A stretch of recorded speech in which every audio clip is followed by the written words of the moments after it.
আমার চ্যানেলে সবাইকে স্বাগতম। আমি আজকে একটা নতুন রেসিপি দেখাচ্ছি, যেটা আমরা প্রায় রান্না করি। এগুলো হলো নদীর মাছ। এখন তো বর্ষাকাল চলছে, নদীর মাছ সবগুলো মিক্সড মাছ। এখানে মকা মাছ আছে, দাড়ি কাটা আছে, তারপর গুঁড়ো চিংড়ি, সব মিলে পরিমাণে অল্প পেয়েছে। তারপরে এগুলো হলো কাঁঠালের বিচি। কাঁঠালের বিচি দিয়ে এই মাছগুলি রান্না করব। অনেকে অনেকভাবে রান্না করে, তবু আমি যেভাবে রান্না করি এটা আপনাদের কাছে শেয়ার করলাম। দেখুন, এবার নিচ্ছি কিছু শুকনো লঙ্কা।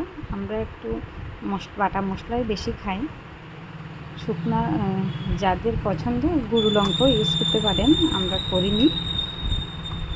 এই বাটা মশলাটা ইউজ করলাম। শুকনো লঙ্কা বাটা, শিল বাটার তরকারি একটা আলাদা স্বাদ হয়। আমার বাটা হয়ে গেল শুকনো লঙ্কা। এরপর একটা কড়াইতে নিলাম, কাঁঠাল বিচিগুলি ভালো করে পরিষ্কার করে নিলাম।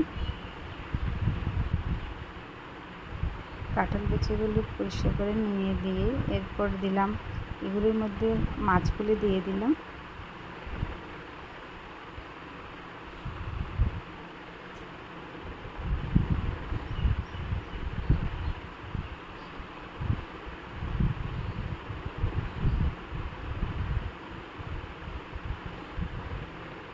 এটা অবশ্যই বাড়িতে ট্রাই করবেন।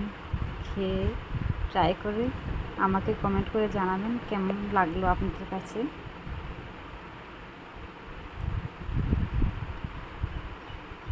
আমাদের বাড়িতে এই রান্নাটা ভীষণ পছন্দ করে, বিশেষ করে আমার শাশুড়ি মা।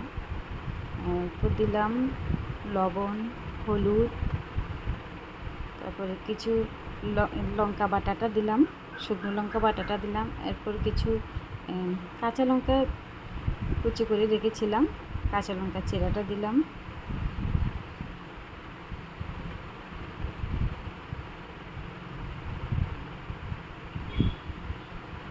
পেঁয়াজ কুচি করে রাখলাম, পেঁয়াজ কুচি দিলাম। সবগুলি দিয়ে খাঁটি সরিষার তেল দিয়ে গেলাম, মাখলাম।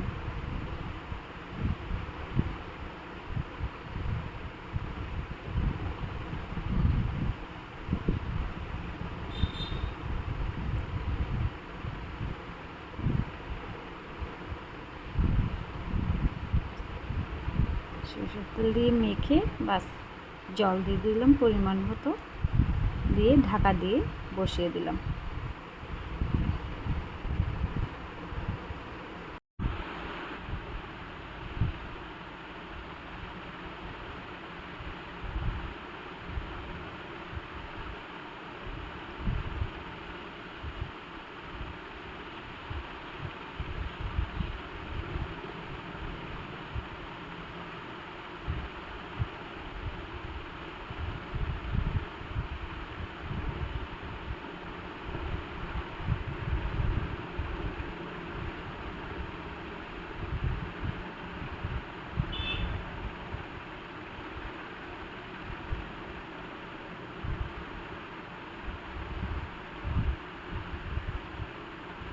এরপর কিছু ধনেপাতা আমার বাড়িতে হয়, এই ধনেপাতা কিছু তুললাম। এই ধনেপাতাটা দিলে তরকারির গন্ধটা অনেক ভালো লাগে। এখন তো কাঁচা ধনেপাতার সিজন নেই, এটাকে আমরা বাড়িতে বিলেতি ধনেপাতা বলি। কে কী বলে তো জানি না, আমাদের এখানে বলে বিলেতি ধনেপাতা।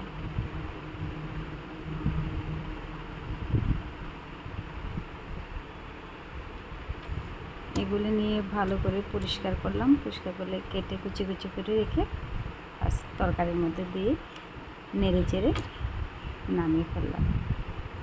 আমার এই রেসিপিটা যদি আপনাদের ভালো লেগে থাকে, আপনারা বাড়িতে ট্রাই করবেন, খেয়ে কমেন্ট করে জানাবেন কেমন লাগলো। আজ এই পর্যন্ত। আর আমার চ্যানেলটা যদি, আমার রান্নাটা যদি ভালো লেগে থাকে, আমার চ্যানেলটি গিয়ে আপনারা সাবস্ক্রাইব করে দেবেন।